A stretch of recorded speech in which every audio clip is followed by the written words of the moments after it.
Hello students, welcome back again your economics station unlock economics. हम लोगों ने budget का चैप्टर भी चालू कर दिया था।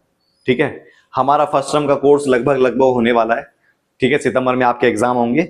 एग्जाम से पहले हम वन शॉट भी लेकर आएंगे।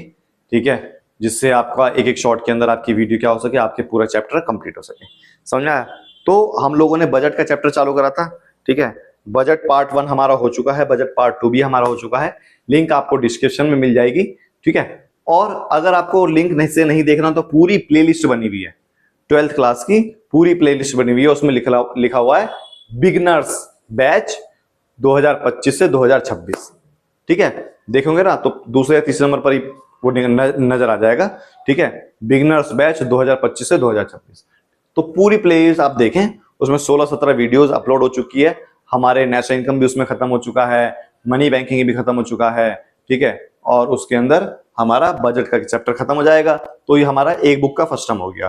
दूसरी वाले बुक में हमने Indian economy on the eve of independence कर लिया, 5 ईयर प्लान वाला मतलब, और दूसरा प्लानिंग वाला जो 1950 से 1990 है वो भी कर लिया, और एलपीजी पॉलिसी भी कर ली। उसमें 2 चैप्टर हमारे और बाकी है, फिर हमारा फर्स्ट टर्म का कोर्स खत्म हो जाएगा। फिर हम क्या करेंगे, वन शॉट के अंदर करेंगे। आज का टॉपिक हमारा बजट का है, पार्ट 3, बजट पार्ट 3। इसमें ना हम लोगों ने अभी तक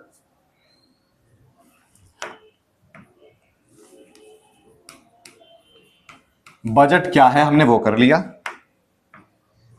बजट 2 प्रकार के हैं, रिवेन्यू बजट, रिसीट्स और बजट एक्सपेंडिचर।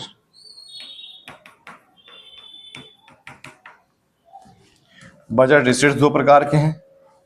पहला है रिवेन्यू रिसीट्स,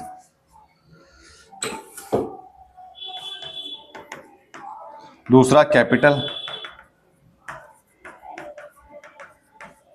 बजट को हिंदी में बजट बोलते हैं। बजट रिसीट्स मतलब बजट प्राप्ति,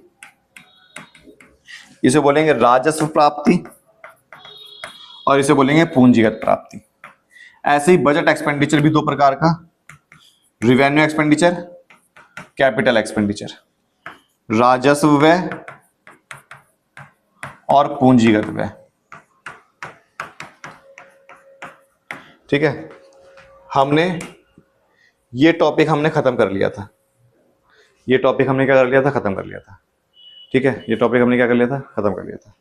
आज जो हमारा चलेगा, हमारा बजट रिस्क एक्सपेंडिचर।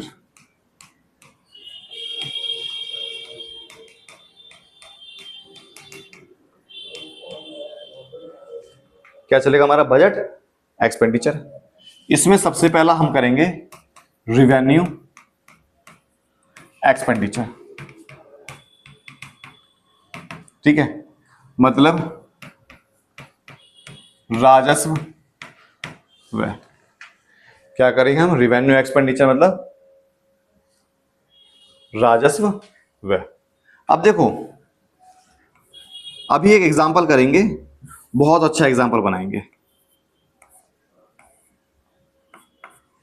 ठीक है, ये मान लो ये तुम में से कोई है। ठीक है, ये मान लो शिवम नाम का कोई लड़का है। मैं अपना ही नाम लिख देता हूं। ये मान लो दीपक नाम का कोई लड़का है। इसके पास 1000 रुपए हैं, और 1000 रुपए इसने कहीं खर्च कर दिए, एक्सपेंस कर दिया।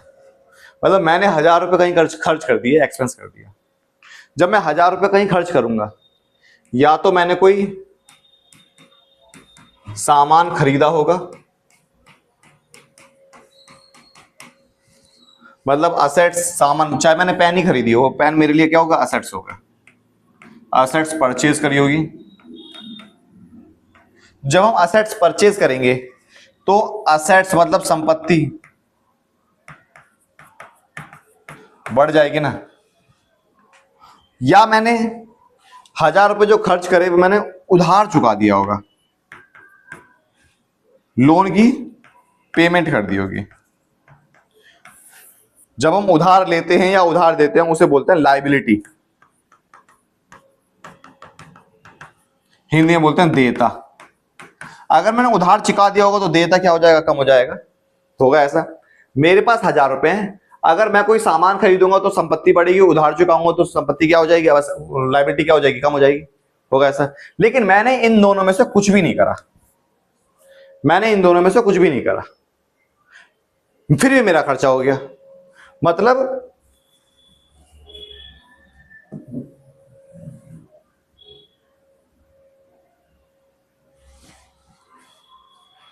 ये जो हमारा revenue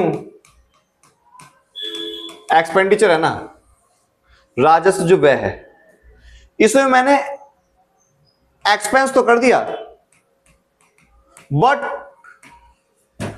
not create any assets और नॉर डिक्रीज एनी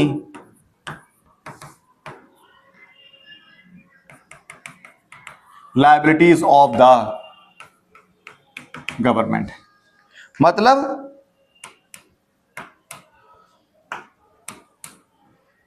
ऐसे खर्चे जिनसे सरकार की संपत्ति में कोई कमी ना आए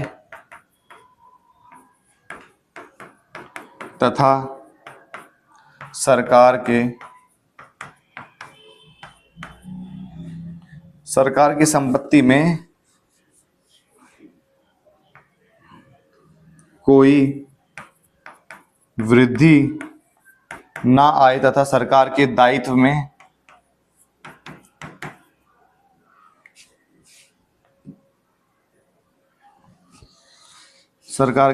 में कमी ना आए। अब देखो डेफिनेशन, सरकार के ऐसे खर्चे जिनसे सरकार की एसेट्स बढ़ेगी नहीं, सरकार के ऐसे खर्चे जिनके सरकार की लायबिलिटी कम नहीं होगी, ऐसे खर्चे रिवेन्यू एक्सपेंडिचर कहलाते हैं, राजस्व व्यय कहलाते हैं, राजस्व व्यय कहलाते हैं। मतलब मैं एग्जांपल बताता हूं। मतलब मान लो मेरे पास 500 रुपए है और ये 500 रुपए मैंने खर्च कर दिए। 500 रुपए है मेरे पास, ये 500 रुपए मैंने खर्च कर दिए और मेरे पास ना तो कोई एसेट्स आई, मैंने कोई सामान भी नहीं खरीदा, ना मैंने किसी को उधार चुकाया, फिर भी मेरे पास से पैसे खर्च हो गए। समझ में आया? जो ऐसे खर्चे होते हैं ना सरकार के, ऐसे खर्चे होते हैं राजस्व व्यय, मतलब रिवेन्यू एक्सपेंडिचर। क्या होंगे? राजस्व व्यय, रिवेन्यू एक्सपेंडिचर। अब सर जी तुमने ऐसे कहां खर्चा कर दिया? तो देखो इसमें क्या लिखा हुआ है,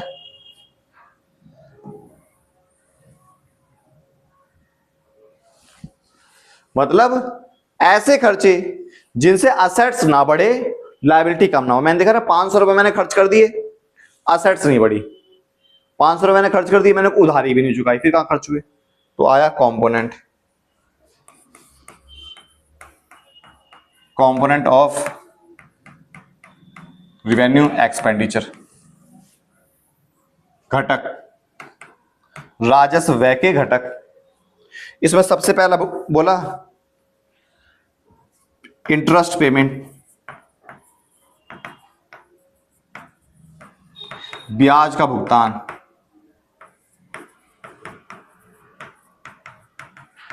मैंने कहीं से 1 लाख रुपए उधार लिए और मैंने 10% पे उधार लिया, मैं उसे हर महीने कितने रुपए, 10,000 रुपए ब्याज के रूप में दूंगा ना, तो मैंने ब्याज ही तो दिया, जो मेरी उधारी है क्या उसमें से 1 लाख रुपए में से कमी आई? कोई नहीं आई ना। तो ऐसे ही जब सरकार विदेशों से या कहीं से भी उधार लेती है तो सरकार को ब्याज की पेमेंट करनी पड़ती है, और वो जो ब्याज की पेमेंट है उससे सिर्फ ब्याज गया, प्रिंसिपल अमाउंट और मूलधन नहीं गया, जिससे उसमें कोई कमी नहीं आई। इसीलिए बोला इंटरेस्ट की पेमेंट रिवेन्यू एक्सपेंडिचर कहलाती है। इंटरेस्ट की पेमेंट क्या कहलाती है? रिवेन्यू एक्सपेंडिचर कहलाती है। ठीक है,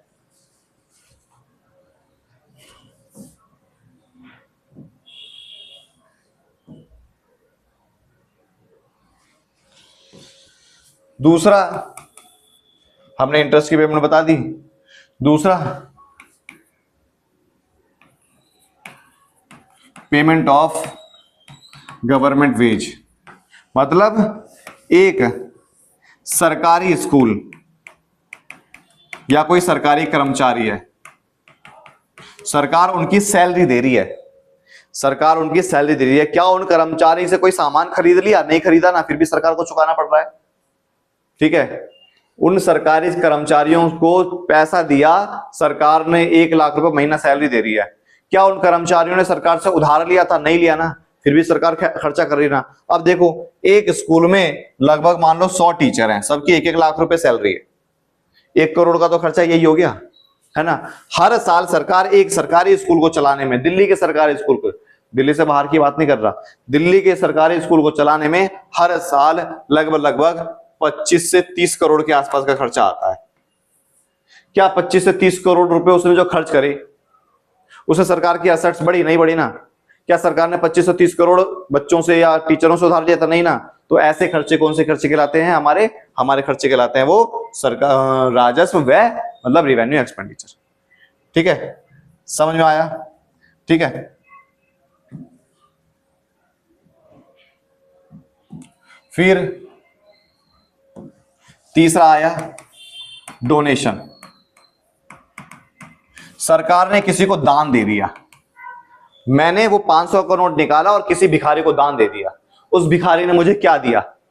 उस भिखारी ने मेरे भिखारी से मैंने उधार थोड़े ना लिए थे, उस भिखारी ने कुछ भी नहीं दिया। ठीक है, उस भिखारी से मैंने कोई सामान खरीदा? नहीं खरीदा। उसने दुआ दी, दुआ कोई दिखती थोड़ी ना, यहाँ पर एसेट्स और लायबिलिटी की बात हो रही है। समझ में आया? तो सरकार ने क्या कर दिया? डोनेशन पर पैसा खर्च कर दिया। समझ में आ गया? ठीक है, फिर एक्सपेंस ऑन डिफेंस, मतलब सुरक्षा पर व्यय।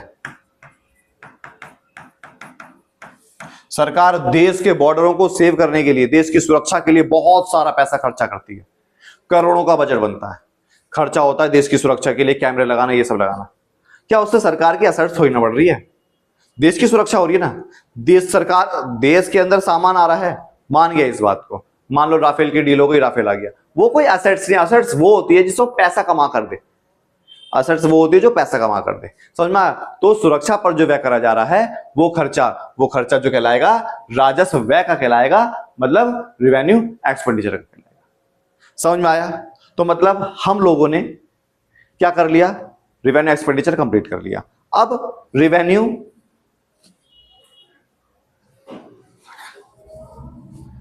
एक्सपेंडिचर कंप्लीट कर लिया।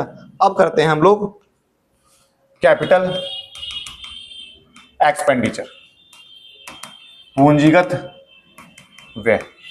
मतलब अभी हम खर्चा कर रहे थे ना, तो असेट्स बढ़ रही थी ना लायबिलिटी कम हो रही थी, इस बार वो दोनों होगा। Which expense are create assets of the government और decrease in liability of the government. मतलब इस बार सरकार की संपत्ति बढ़ेगी और सरकार का दायित्व कम भी होगा। मतलब इस बार सरकार ने या मतलब मान लो इस बार मैंने 500 रुपए खर्च करे, ठीक है, इस बार 500 रुपए मैंने खर्च करे, 500 रुपए खर्च करके मैंने कोई असेट्स खरीद ली या मैंने उधार चुका दिया। अगर ऐसा हो जाता है तो उसे बोलते हैं पूंजीगत प्राप्ति, मतलब पूंजीगत व्यय, मतलब कैपिटल एक्सपेंडिचर। ऐसा खर्चा जिससे मैं संपत्ति खरीद लूं, ऐसा खर्चा जिससे मेरी उधारी कम हो जाए, ऐसे खर्चे को हम क्या बोलते हैं? पूंजीगत व्यय बोलते हैं, कैपिटल एक्सपेंडिचर बोलते हैं। जैसे इसके अंदर अगर हम कंपोनेंट की बात करें,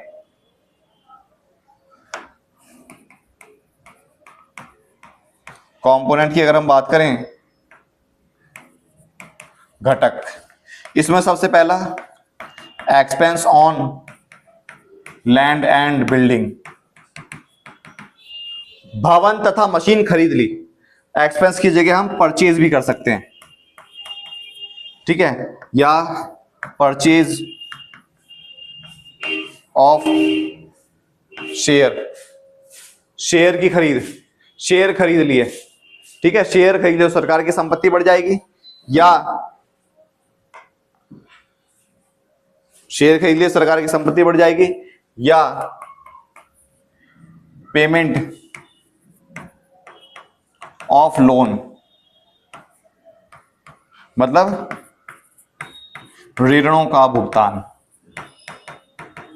सरकार अगर कोई लैंड खरीद रही है, बिल्डिंग खरीद रही है, कोई मशीन खरीद रही है, असेट्स बढ़ रही है। सरकार शेयर खरीद रही है, असेट्स बढ़ रही है।